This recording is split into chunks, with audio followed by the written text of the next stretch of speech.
من الشیطان الرجیم بسم اللہ الرحمن الرحیم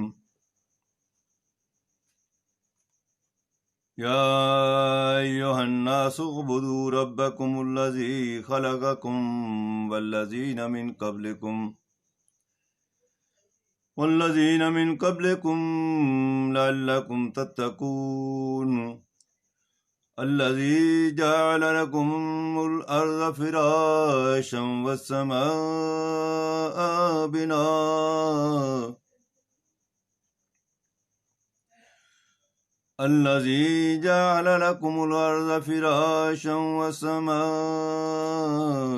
بناء وأنزل من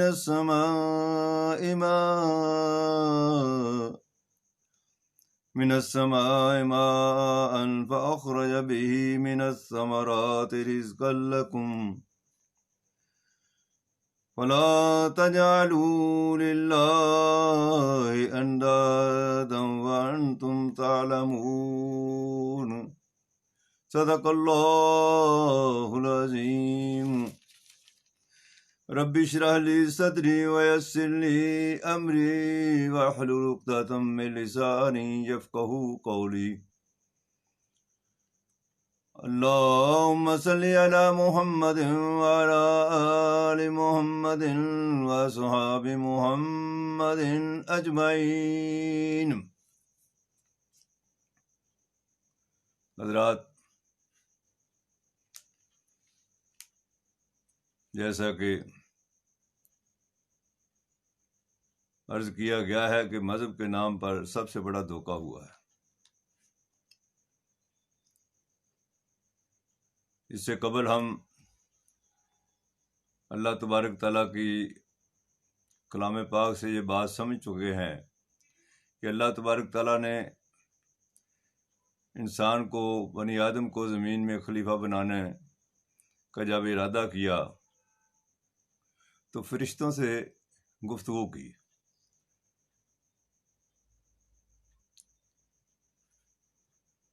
یہاں رائے لی۔ اس سے بہت ہی اہم نقطہ جو ہے وہ سامنے آتا ہے کہ مشاورت، رائے لینا دنیا کا سب سے اہم ترین کام ہے۔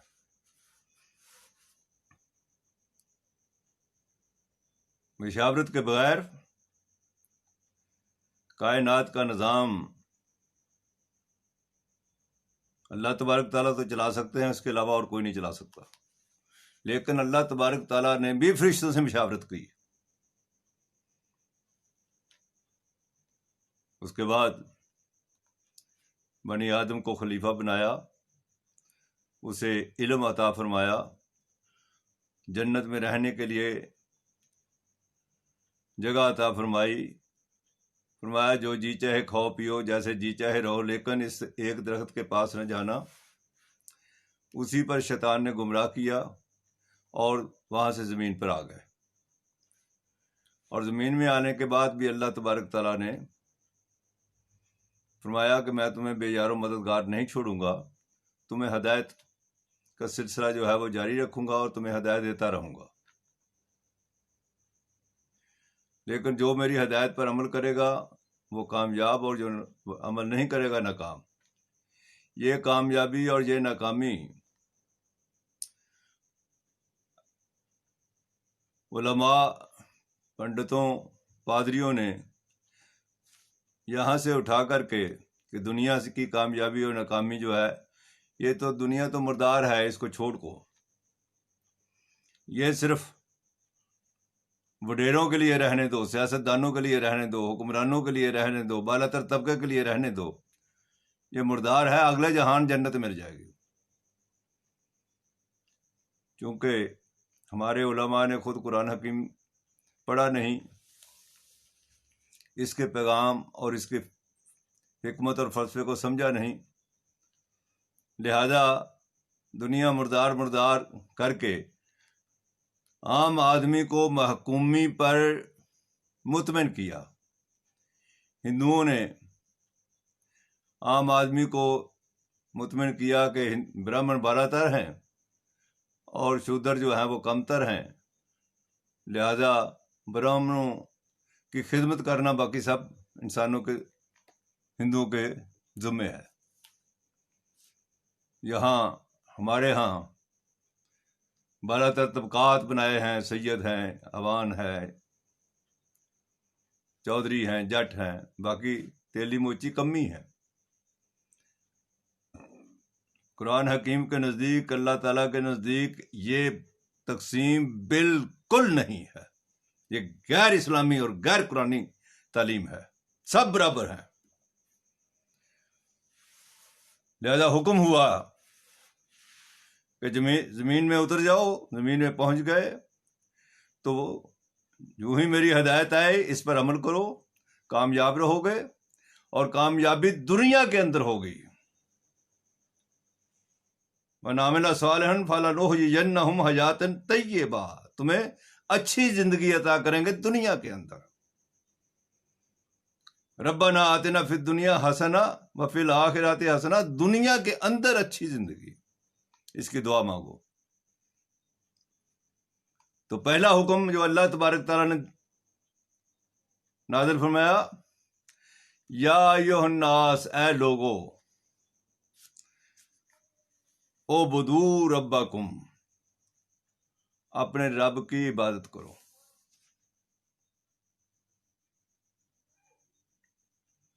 خلقکم، اس نے تمہیں بنایا ہے، سب کو ایک جیسا بنایا ہے، سب کو نطفے سے پیدا کیا ہے اور پھر آگے مٹی سے پیدا کیا ہے، یہ سب ایک جیسے ہیں، کوئی اونچا نہیں، کوئی نیچا نہیں۔ تقوی کی بنیاد پر اونچا نیچا ہوگا، نیکی کی بنیاد پر اونچا نیچا ہوگا، اخلاق کی بنیاد پر اونچا نیچا ہوگا، خدمت خلق کی بنیاد پر اونچا نیچا ہوگا، ادروائز نہیں۔ خلقکم، تمہیں بھی پیدا کیا، والذین من قبلکم، اس سے پہلے جو تھے انہیں بھی اسی نے پیدا کیا۔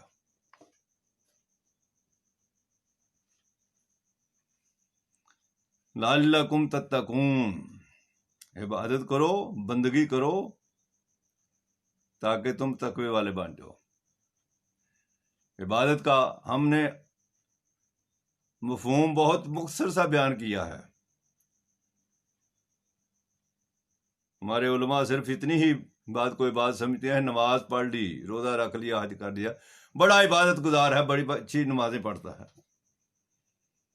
نماز عبادت نہیں ہے، عبادت کا حصہ ہے، اور وہ بھی اگر 5 نمازوں کو جمع کریں 24 گھنٹے میں مشکل 1 گھنٹہ بنتا ہے۔ 23 گھنٹے کیا کرنا ہے؟ 1 گھنٹہ ہی عبادت کے اندر رہنا ہے، 23 گھنٹے کہاں رہنا؟ کیا کرنا اس کے؟ 24 گھنٹے کی زندگی اللہ کے حکم کے مطابق گزارنا، اللہ کا بندہ بننا، غلام بننا، یہ بات ہے۔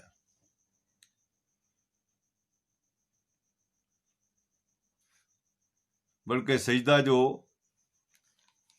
نماز کا اہم جز ہے، وہ اور عبادت الگ الگ بیان ہوئے ہیں۔ فرمایا واسجدوا، سجدہ کرو، وعبدوا، اور عبادت بھی کرو۔ اگر مجرد سجدہ ہی عبادت ہوتی تو اللہ کو وعبدوا کا ذکر نہ آتا۔ قرآن حکیم میں یہ ذکر ہے، واسجدوا، سجدہ کرو۔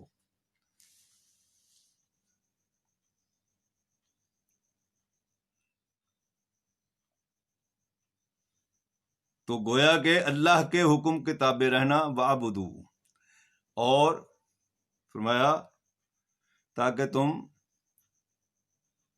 تقوی والے بن جاؤ۔ اور کس کا تقوی اختیار کرنا ہے؟ الذی جعل لکم الارض فراشا، جس نے زمین کو فرش بنایا ہے اور اس فرش کے اوپر تم چلتے ہو۔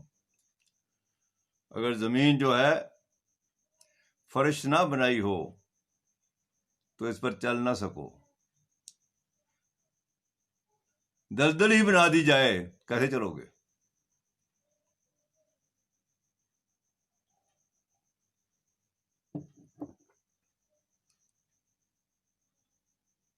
پانی ہی پانی ہو کیسے چلو گے؟ تو اللہ جی جعل لکم الارض فراشم والسماء بناء، اور آسمان کو چھت بنایا. جوں جوں نو انسانی کی عقل ترقی کرتی جائے گی توں سمجھ آتی جائے گی کہ یہ فرش اور عرش ان کی حکمتیں کیا ہیں، ان کے فوائد کیا ہیں، ان کا نفع کیا ہے.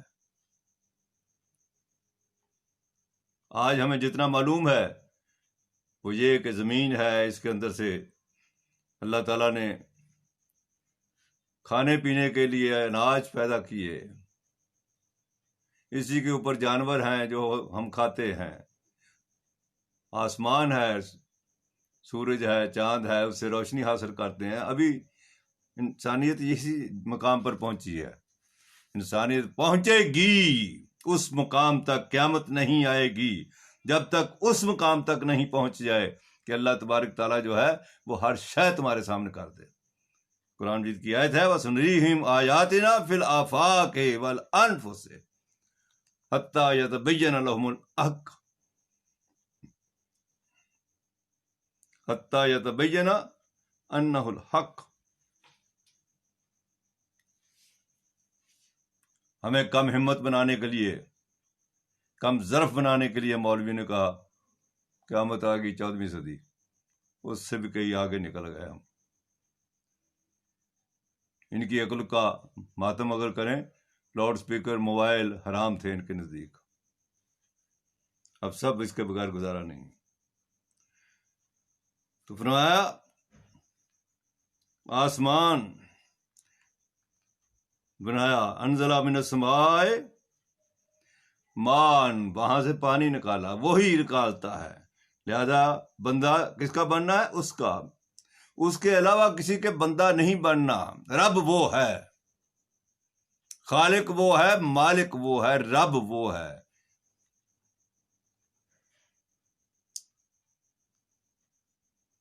اسی سے فاخرج بہ من الثمرات رزقا لکم، فاخرج بہ من الثمرات رزقا لکم، اور نکالے ہیں اس میں سے نبھے تاکہ تم کھاؤ.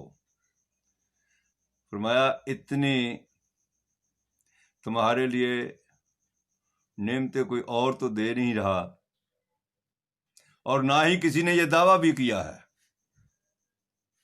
اس کے دعوے تقسیم کے ہیں. یہاں تو اللہ تبارک تعالیٰ فرماتا ہے کہ وہ اس نے دیے ہیں، سامان اس نے بنائے ہیں اور اس میں سے دیے ہیں.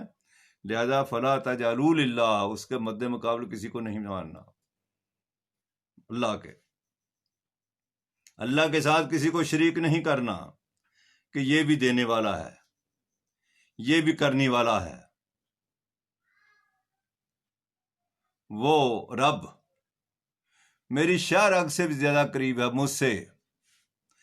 میرا رب مجھ سے میری شاہ رگ سے بھی زیادہ قریب ہے، اور وہ میرے اندر کو بھی جانتا ہے، باہر کو بھی جانتا ہے، دائیں کو بھی جانتا ہے، بائیں کو بھی جانتا ہے. میری حاجات اور ضروریات کو بھی وہی جانتا ہے. تو میں اسی سے کیوں نہ مانگوں؟ اور اختیار بھی اسی کے پاس ہے، کرنے والا بھی وہی ہے. راستے میں ہم نے کرنی والے بنا لیے، واسطے بنا لیے. اور پھر واسطے بناؤ، انہیں کہیں دعائیں مانگیں، پیسہ نہ مانگے. پھر تو مان لیا کہ ٹھیک ہے، ابھی دعا مانگی ہے، واسطہ مانگا. پیسہ نہ مانگیں. پیسے مانگتے ہیں، عرس کرتے ہیں، اور لوگوں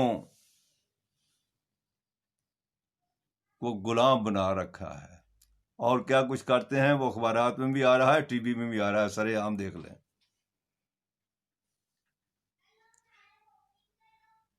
تو فرمایا اس کے ساتھ کسی کو شریک نہ ٹھہرانا. وَأَنْتُمْ تَعْلَمُونَ، اور تم یہ جانتے ہو کہ آسمان اسی نے بنایا، زمین اسی نے بنائی، بارش وہی دیتا ہے، درخت چرند پرند اسی نے بنائے ہیں، رزق وہی دیتا ہے. میرے ذمے تو ایک ہی کام ہے اور کوئی کام نہیں ہے۔ اے مسلمانوں جان رکھو، میرے ذمے ایک ہی کام ہے، وہ کیا ہے؟ وَأَن لَيْسَ لِلْإِنسَانَ إِلَّا مَا سَعَى، جد و جہد کر کے جو اس کے دیے ہوئے اسباب ہیں ان کو حاصل کر لے۔ مسلمان کم ہمت، مفاد پرست اور غلامی زدہ انسان بن چکا ہے۔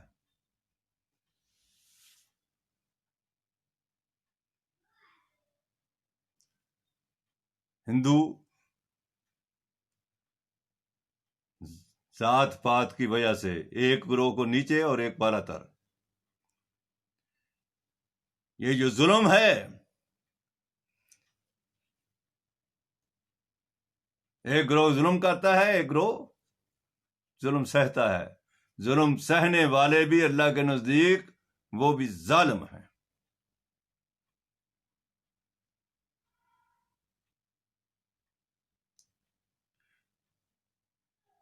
تو عرض کرنے کا مقصد کیا ہے کہ اللہ تبارک تعالیٰ کی یہ انقلابی کتاب قرآن حکیم، اس کو پڑھیں اور سمجھیں کہ اللہ تبارک تعالیٰ نے انسان کو کس مقصد کے لیے پیدا کیا،